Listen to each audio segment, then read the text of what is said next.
أيها الذين آمنوا أطيعوا الله وأطيعوا الرسول وأولي الأمر منكم فإن تنازعتم في شيء فردوه إلى الله والرسول إن كنتم تؤمنون بالله واليوم الآخر ذلك خير وأحسن تأويلا.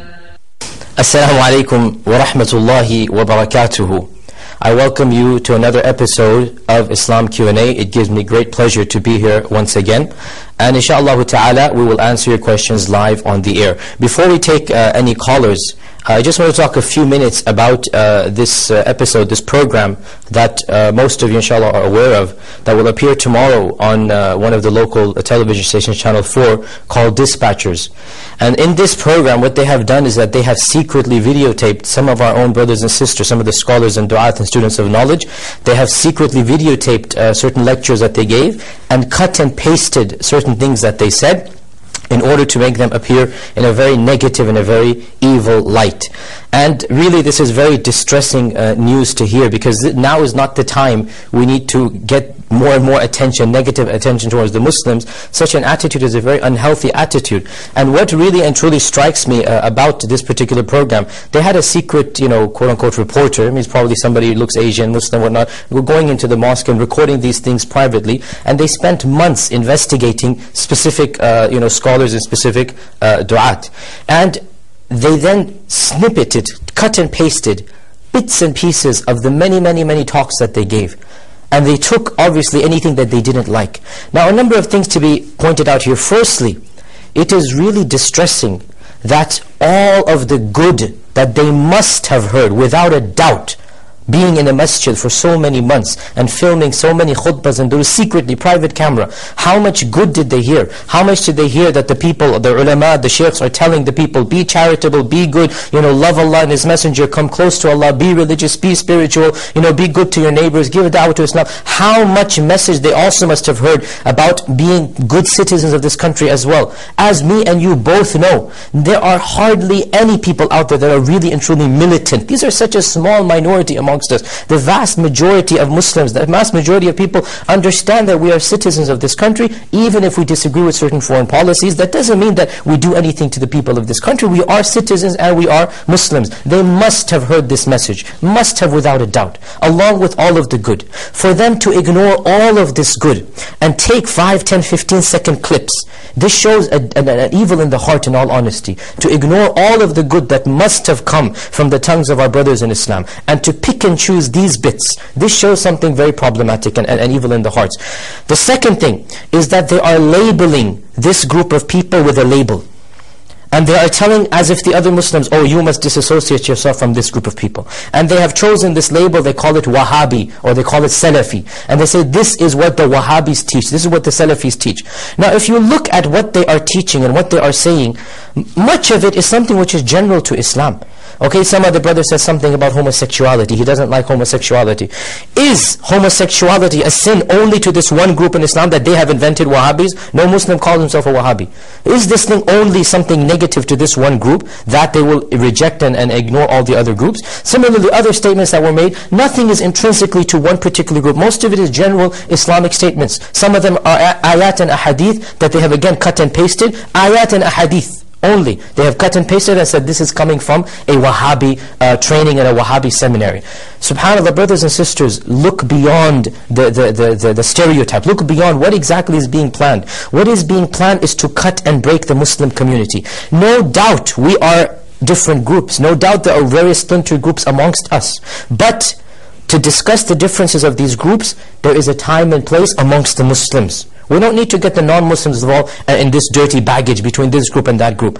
This is a problem that we are facing as a Muslim. No doubt there are groups out there. No doubt we differ on theology and issues. Inshallah, in contrast to the non-Muslims, we are one ummah, we are Muslims. Amongst ourselves we can discuss and fine-tune and detail, no problem. But to take one group and label it label it with an invented label. This label of Wahhabi is an invented label. And then say, oh, this is all coming from this group. What do you think they're trying to do? They're trying to divide and conquer. They're trying to cut and break the ummah and say, okay, this is one group called the Wahhabis. What happens? Those who don't like this label, don't call themselves this label, nobody does. But I'm saying the groups that don't even like, for example, the theology of this group, they will say, okay, this anger is directed toward these Wahhabis. That's fine, let them do that. I'm not going to support my fellow Muslims in Islam. But you all realize, you all know the story of the three bulls, the red, the white, and the black bull. All of you know the story, that when an enemy came, a tiger came to attack, it couldn't attack all three bulls together. It went to the white bull and the red bull and spoke against the black bull and said, oh, you know, this black bull is evil, this black bull is that, let me take the black bull first. And you guys, I won't harm you guys. So it took the black bull and killed it individually, and the other two watched. And then it came to the red bull, and it told the red bull, you know, black and white were the two evil colors. Let me just take the white one and I'll leave you alone. And so it then took the white bull, and the red bull was left standing by itself. Now that it had taken both of these and only the red was left, what do you think happened? Obviously it went to kill the red bull, and the red bull said, there is no point defending myself. I died the day I didn't defend the black bull. I should have defended the black bull initially. There is no point now defending myself, and it too ended up dying. So this is a tactic that is being used.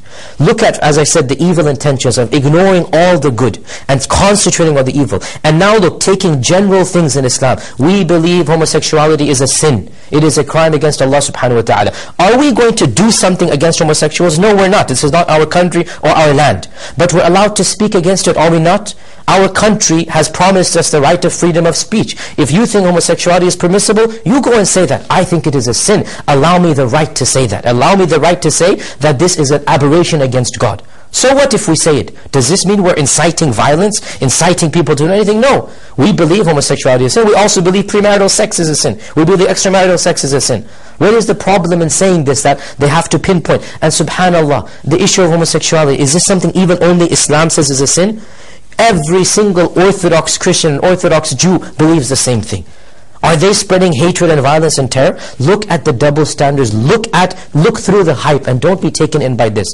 All that they have mentioned against these particular brothers in Islam, perhaps some of it was said in an unwise manner. Perhaps it was a bit harsh. But none of these brothers, we know them individually, none of these brothers is calling to violence. None of them is inciting a Muslim to lift a finger against a non-Muslim or a Muslim. None of them is doing it. So to take these brothers and put them in a militant or evil light, and knowing the hype that is around Islam, this is a very, very unwise move. And we as Muslims need to do something about it. Obviously in a wise manner as well. So what I encourage all of you to do, all of you, don't just sit there and do nothing. What I encourage all of you to do is, in the strongest but firm and polite terms, write letters and call up this particular channel, channel 4. You can get the number from the internet, from the web. I'm sure there's a mass email being circulated that has the numbers. Write and call. Do both of them. And request politely. First, express your anger and outrage that this is not the time that this show needs to be shown. This is not the time to do it. There's already enough hostility. Secondly, you can also express your outrage at the double standards, that there are other religions that say many of these things as well, against homosexuals, against this and that. Other religions think they have an identity which is more important than a nationalistic identity. Yes, we are Muslims first and foremost, and then we are Pakistani, Arab, British, American. This is secondary, no doubt. We are Muslim first and last, because it is Allah who created us. Allah who will take our soul. As for nationalities, they come and go. Okay, well, one year a country is powerful, the next year it goes up and down. How many years has a country been around? It hasn't been around for eternity. Nationalities come and go. We are loyal to our countries insofar as it doesn't conflict with our religion of Islam. So express this outrage. Why are you pinpointing and targeting us when there are other religions who also say the same thing? Also express your outrage at picking this one fabricated group. It doesn't exist. There is no Muslim on the face of this earth who calls himself a Wahhabi. And then taking commands and tenets that are general to all Muslims. All Muslims believe in what these brothers said. It's not just this particular group. And then saying, oh, this is Wahhabi. You know what's going to happen? What their tactic is that somebody reads this and he goes, you know, I don't want to be associated with this group. Let me say homosexuality is allowed in Islam. This is the net result, is that they want you to disassociate from a concept that is Islamic by inventing a name that has nothing to do with Islam, this name of Wahhabism. Please, brothers and sisters, look through this, okay, and understand what is going on. Express politely and yet firmly. Politely, obviously, goes without saying. And also firmly that you are disappointed in the show. And if they cannot air, that would be great, but perhaps that will not work. At least tell them, fine, have a documentary, let us speak as well. Hear our voices. Get these people whom they secretly videotape and cut and paste it 10 seconds. Get them in your studios and interview them an hour long. The same people whom you videotaped, interview them. And ask them point blank, what did you say, why did you say it? So that they can put it in context. You know, when you don't hear the entire context, you cut and paste, what's going to happen? Somebody will say, and this is a joke that is said in Islamic circles, somebody will say, Allah has prohibited us to pray. Akhi, what is your evidence? How can you say this? Did you not hear Allah says in the Quran, فَوَيْلٌ لِلْمُصَلِّينَ, full stop. Woe to those who pray. This is a verse in the Quran. فَوَيْلٌ لِلْمُصَلِّينَ, woe to those who pray. And so if they cut only this verse, and they mention it, what will happen? You've destroyed the whole meaning. Then Allah goes on and He says, الَّذِينَ هُمْ فِي صَلَاتِهِمْ سَاهُونَ, those who are lazy in their prayer. Not all people who pray, only one category amongst them. So my dear brothers and sisters, what they've done, as I said, they've taken these snippets, cut and paste of these brothers, our friends in Islam, and they are portraying them in a negative and a bad light.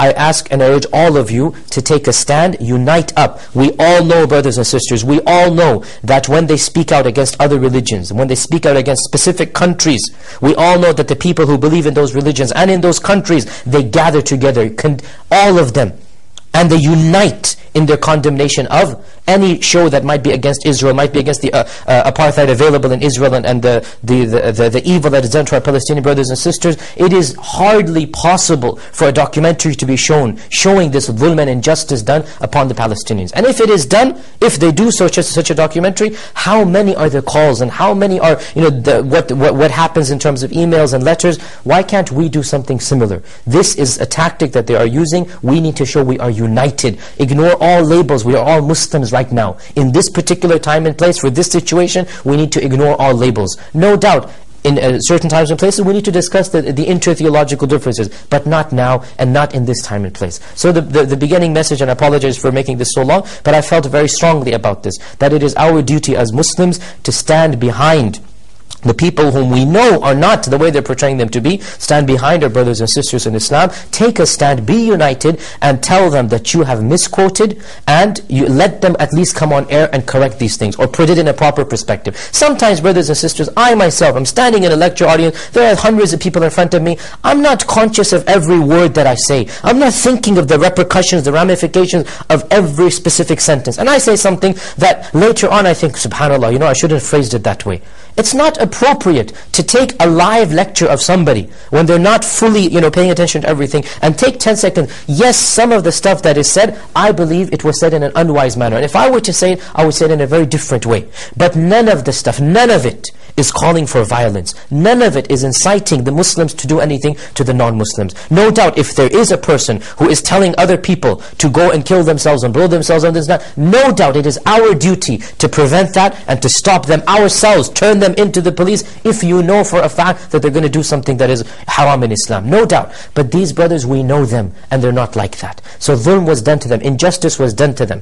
And the same stereotypes, the same media frenzy of feeding Islam to the people so that they're taking in more and more is occurring. It is our job as Muslims to stand together, to unite, and take a firm stand against what is happening. I urge every one of you, inshallah, if you have access to this media, this mass letter that the Muslims have circulated, alhamdulillah. If not, log on to the internet, find out the telephone numbers and the physical address and the email address of this channel 4, and write letters firmly and politely. Write them from your heart. Don't take a standard letter. Write it, express what you feel. And inshallah ta'ala, with all of this, hopefully at least, the least that you can do, and request action, the least you can do, get these people on live TV even, and interview them point blank, so that they can explain themselves and clarify in a better way, in a better meaning and message, what exactly was done.